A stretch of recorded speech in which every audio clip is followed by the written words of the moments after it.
혹시 무언가를 간절히 바랐는데 그 끝이 실망으로 돌아온 경험이 있으신가요? 특히 그것이 사람을 향한 기대였을 때 마음의 상처는 더욱 깊고 쓰라리게 남습니다. 나는 진심을 다했는데 돌아온 것은 무심함이거나 심지어는 오해와 원망일 때도 있습니다. 사람에게 거는 기대가 클수록 돌아오는 상호처도 깊어지는 법이지요. 우리는 왜 이토록 인간관계 속에서 아파하고 또 같은 실수를 반복하며 괴로워하는 걸까요? 조선 후기의 위대한 학자이자 사상가였던 다산 정약용 선생은 유배지에서 보낸 고통스러운 세월 속에서 인간과 세상의 본질을 깊이 통찰했습니다.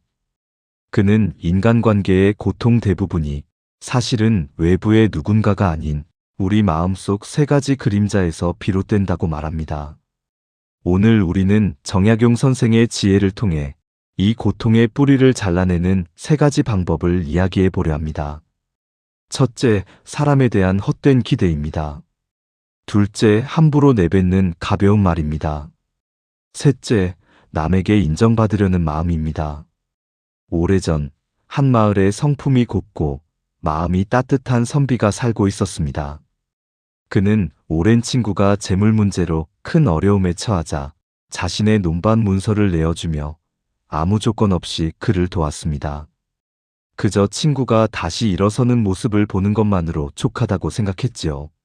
하지만 친구는 위기를 넘기자마자 선비를 멀리하기 시작했고 훗날 선비가 어려워졌을 때 그는 나 몰라라 외면하고 말았습니다. 선비는 재물을 잃은 것보다 굳게 믿었던 우정에 대한 배신감으로 오랫동안 괴로워했습니다. 이 선비의 고통은 과연 친구의 배신 때문이었을까요? 아니면 그 친구는 당연히 은혜를 갚을 것이라 믿었던 자기 자신의 기대 때문이었을까요? 첫째, 사람에 대한 헛된 기대입니다.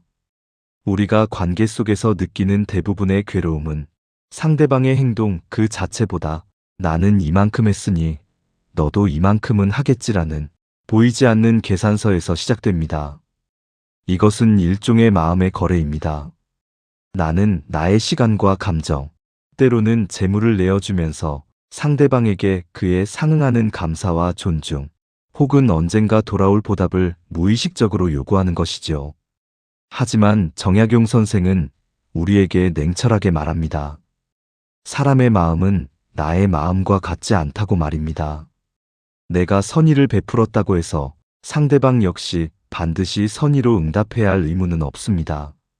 세상에는 내가 준 온기만큼의 따스함을 돌려주는 사람도 있지만 그 온기를 당연하게 여기거나 심지어 부담스러워하는 사람도 존재합니다. 이것이 바로 인간 세상의 본질적인 모습입니다.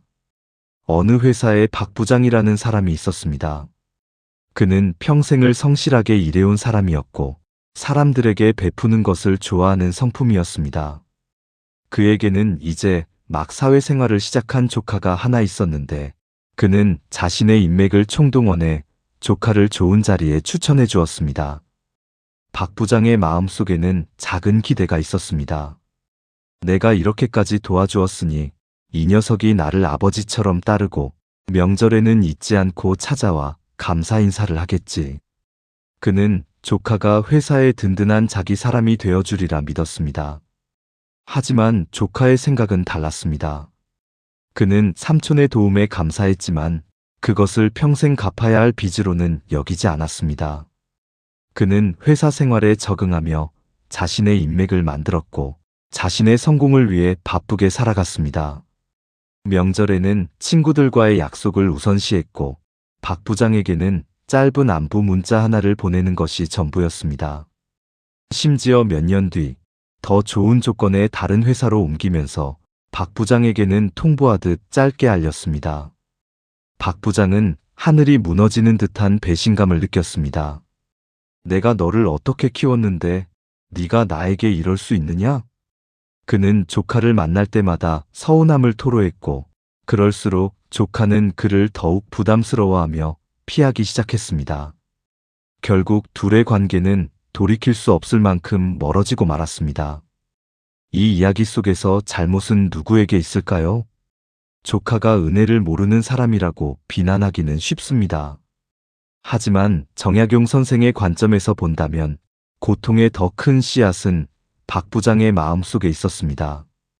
그는 도움이라는 이름으로 사실상 기대를 심었던 것입니다. 그리고 그 기대의 나무에서 배신이라는 쓴 열매가 열리자 그것을 모두 조카의 탓으로 돌리고 만 것이지요. 정약용 선생은 아들에게 보내는 편지에서 이렇게 말합니다.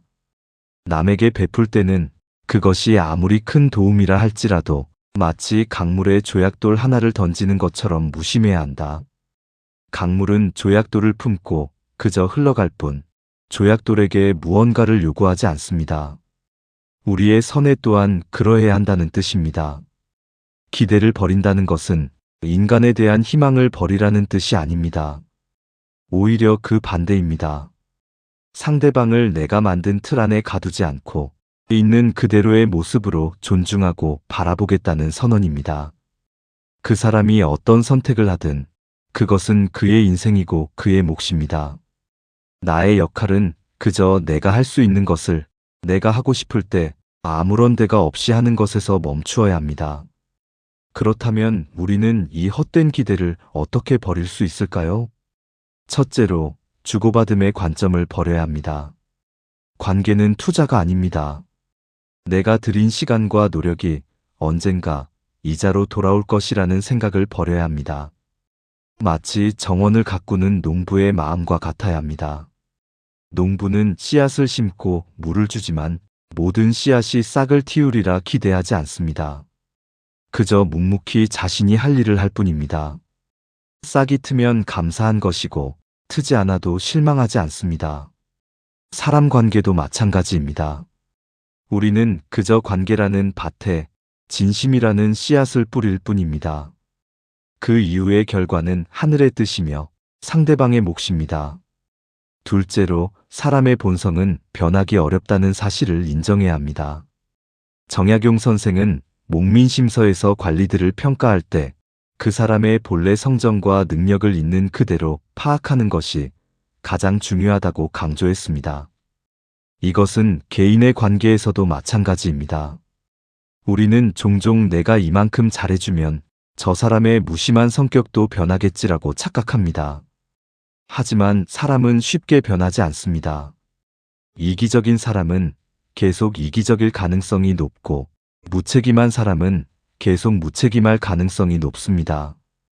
그 사람을 바꾸려 애쓰기보다 그 사람의 본성을 있는 그대로 받아들이고 내가 감당할 수 있는 만큼만 거리를 두고 관계를 맺는 것이 현명합니다.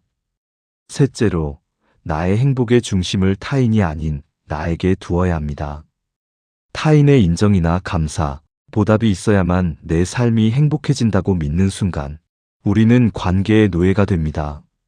나의 행복은 오롯이 나의 것입니다. 내가 누군가를 돕는 행위 그 자체에서 기쁨을 느낄 수 있다면 상대방의 반응에 일희일비하지 않을 수 있습니다.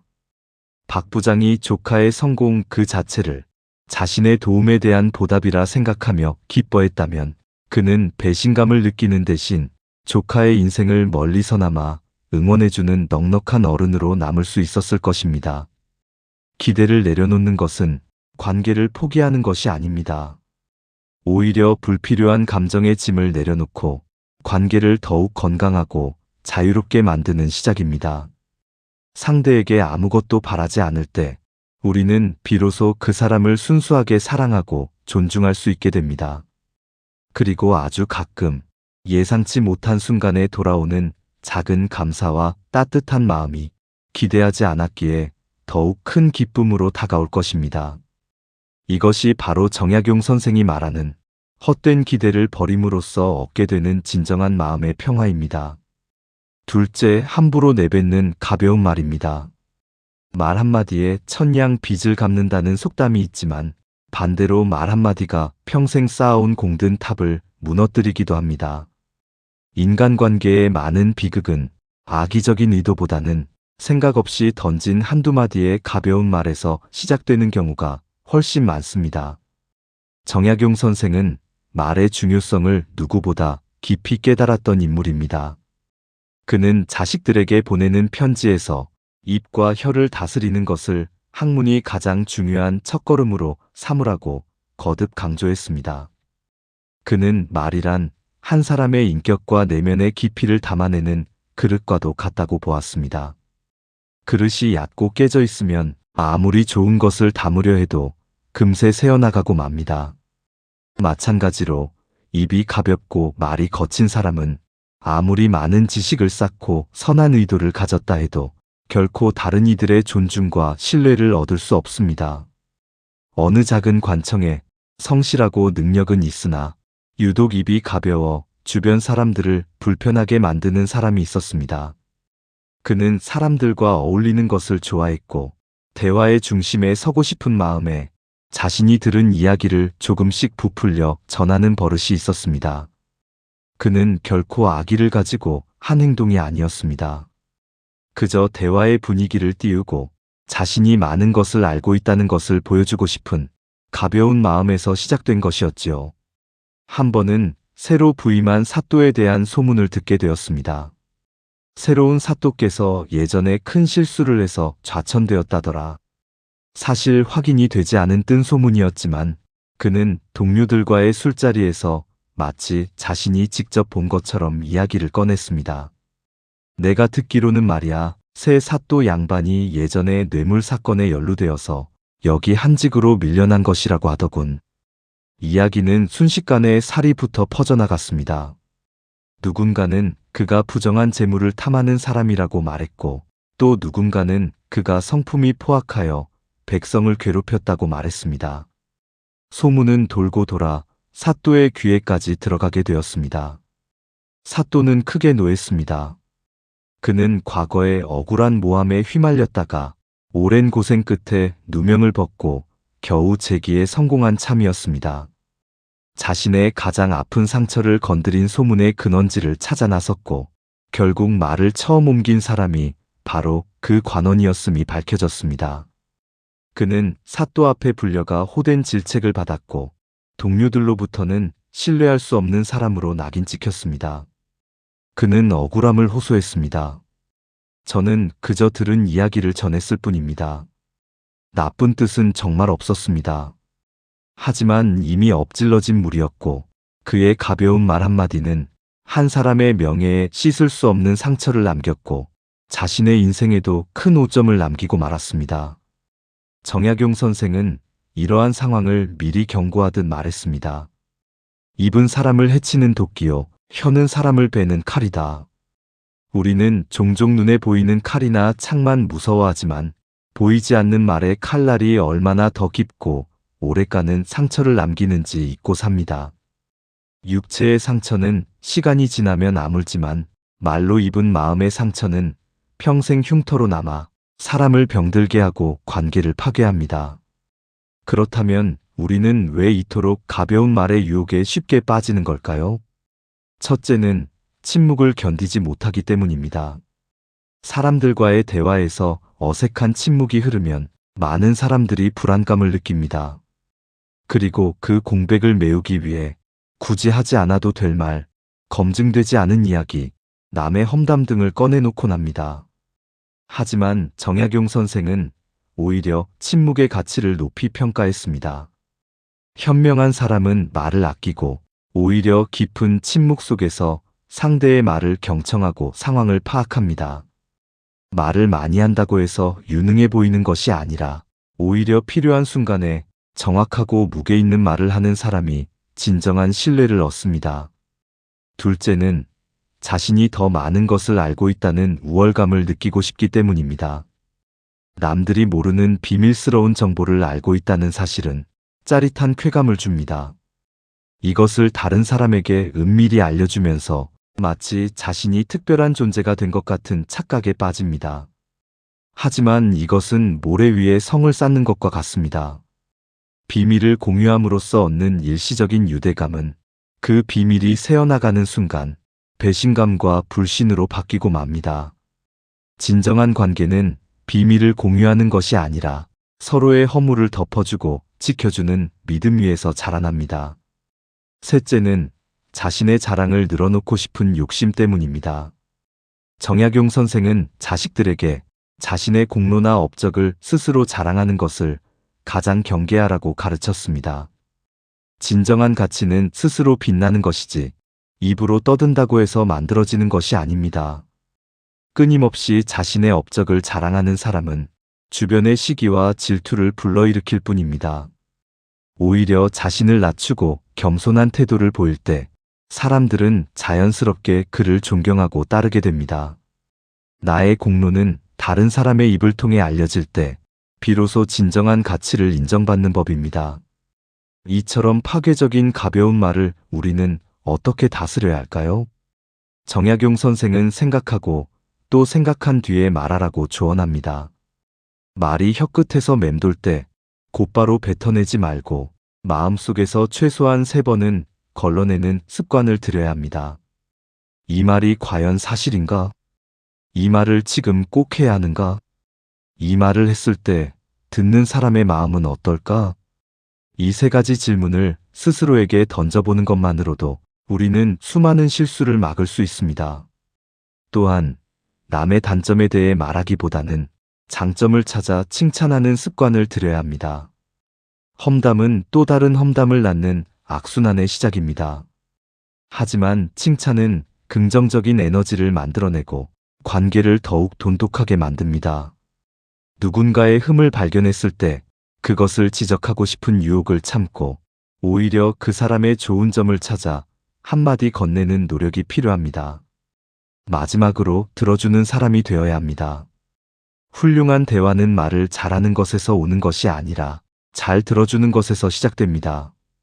사람들은 자신의 말을 끊지 않고 진심으로 귀 기울여주는 사람에게 마음을 열게 되어 있습니다. 내가 말을 하고 싶은 욕구를 잠시 내려놓고 상대방의 이야기에 집중할 때 우리는 말하지 않아도 더 깊은 신뢰와 유대를 쌓을 수 있습니다. 말은 한번 뱉으면 다시는 주워 담을 수 없는 화살과 같습니다. 그 화살이 누군가의 가슴에 상처로 꽂힐지 아니면 관역의 중심을 맞추는 명중이 될지는 오롯이 말을 쏘는 사람의 신중함에 달려 있습니다. 정약용 선생의 가르침처럼 마음의 그릇을 깊고 단단하게 닦아 무겁고 진실한 말만을 담아낼 때 우리의 인간관계는 비로소 반석 위에 선 것처럼 굳건해질 것입니다. 셋째, 남에게 인정받으려는 마음입니다. 우리는 누구나 다른 사람에게 사랑받고 인정받고 싶어하는 본능을 가지고 있습니다. 이것은 자연스러운 인간의 욕구이며 사회를 이루고 살아가는 원동력이 되기도 합니다.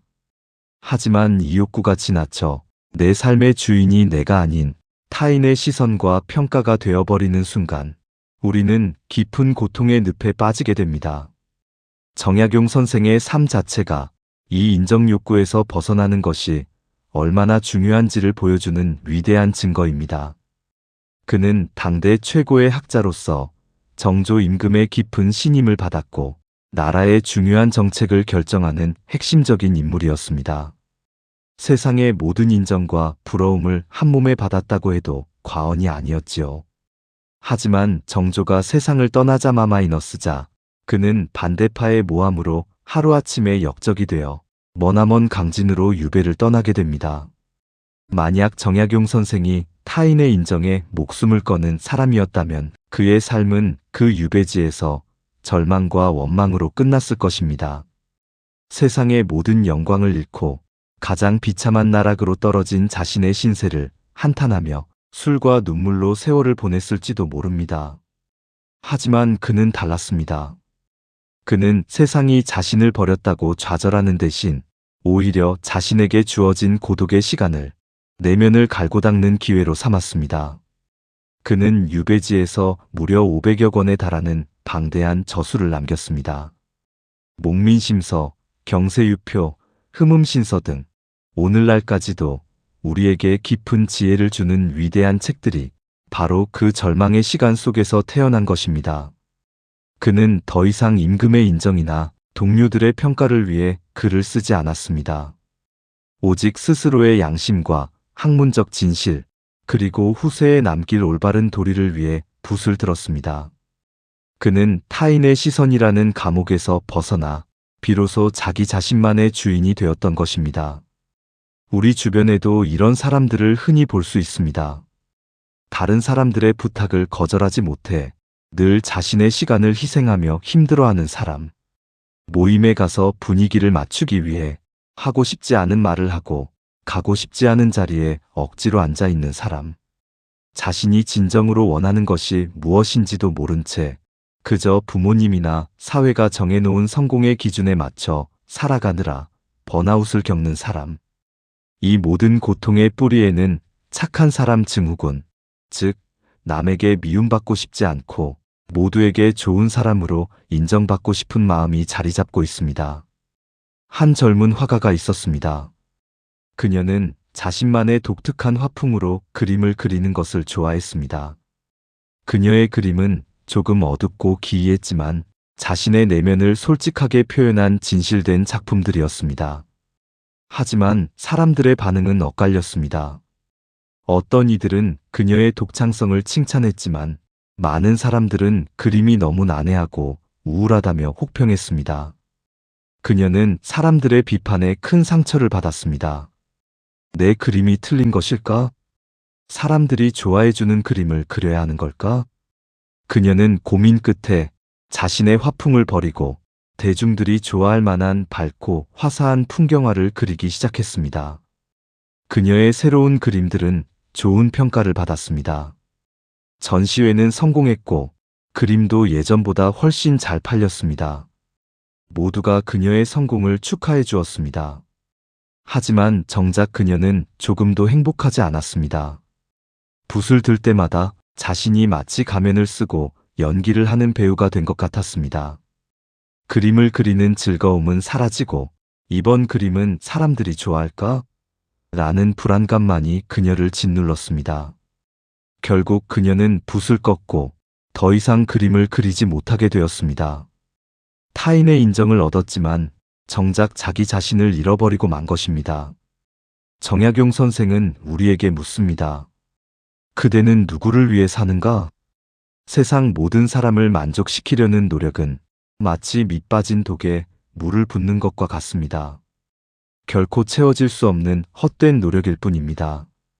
내가 아무리 애를 써도 나를 싫어하는 사람은 반드시 존재하기 마련입니다. 10사람이 있다면 그중 2~3명은 나를 이유 없이 좋아하고 2~3명은 나를 이유 없이 미워하며 나머지는 나에게 별다른 관심이 없는 것이 세상의 이치입니다. 나를 미워하는 2~3사람의 마음을 돌리기 위해 내 모든 에너지를 쏟아붓는 것은 가장 어리석은 인생의 낭비입니다. 그렇다면 우리는 어떻게 이 인정 욕구의 굴레에서 벗어날 수 있을까요? 첫째, 나라는 인생의 중심축을 단단히 세워야 합니다. 남의 평가에 흔들리지 않는 나만의 가치관과 철학이 필요합니다.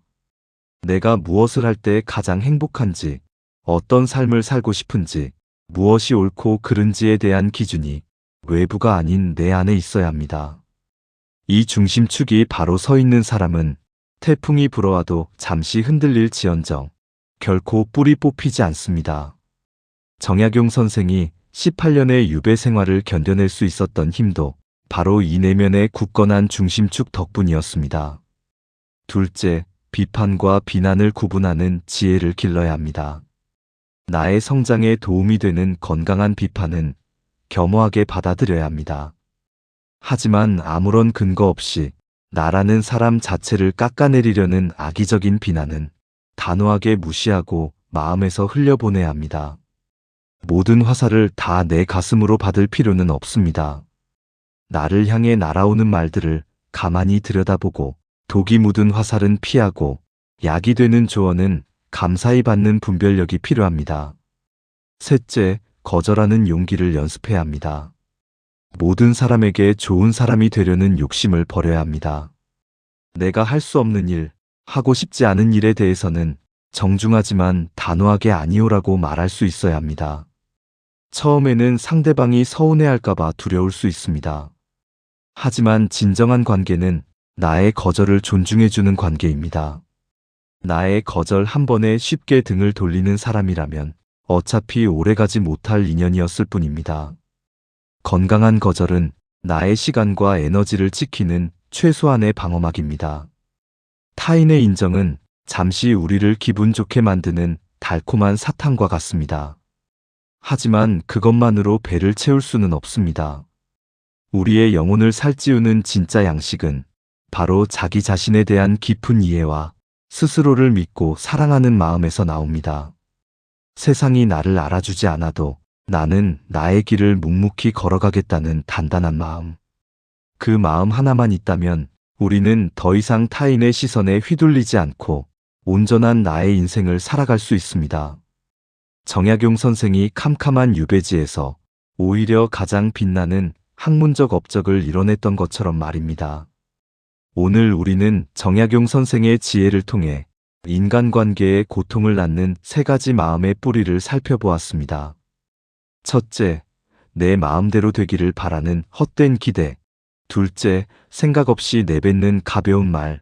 그리고 셋째, 남의 시선에 나를 가두는 인정 욕구였습니다.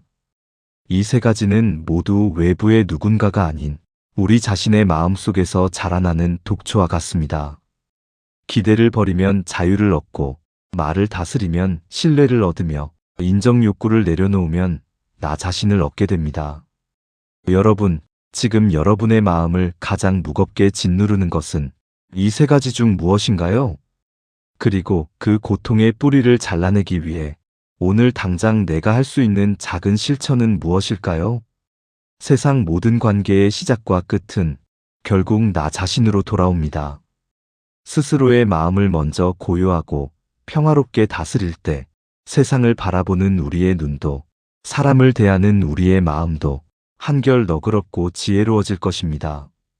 오늘 이야기가 여러분의 마음에 작은 울림을 주었다면 구독과 좋아요로 함께 해주세요.